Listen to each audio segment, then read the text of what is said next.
Okay, now next let's move on and take a look at the gold market. Now, as you can see from the price chart today, we did see a little bit of weakness, you could easily say, as far as the gold market goes. But again, this really should not be that big of a surprise. We've been anticipating this weakness, although it's been delayed for several days now, arguably several weeks. But nonetheless, we've been looking for the top of our wave 5 of 3, and there's probably a good indication that let's just go ahead and change that count right now. Go ahead and call wave 5 of 3 done. We're seeing weakness not only in the gold market today, but also to the platinum market, the silver market, the palladium market. So I do think it's a good bet that wave 3 is already complete, and this would actually set the stage for maybe 3 to 5 days of decline moving forward. Now, supporting evidence in favor of the idea that our wave 3 peak is indeed complete is that if we take a look at our candlestick price chart, this is a daily candlestick price chart of the gold market. You can see that the current candle actually equates to that of a dark cloud cover formation.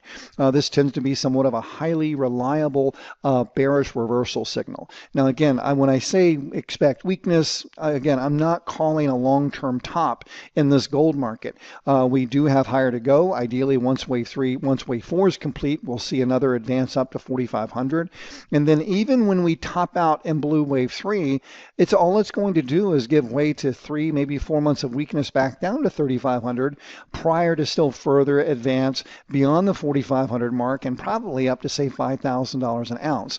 This advance, as far as I can see on the subdivisions, definitely has more to go to the upside. But as far as the short term, though, what we can anticipate as we say move deeper into the month of October, i.e. next week, the week of the 20th, and the subsequent week of the 27th, I think it is prudent to, again, allow for some weakness as we trade into next week and the following week. Now, one thing that I would like to point out, too, is typically because we are working a fourth wave move, as you can clearly see here, the most common Fibonacci retracement for a fourth wave move is a 382 retracement of wave 3. So that comes into play right here at 39.95. So we could come back down to this level.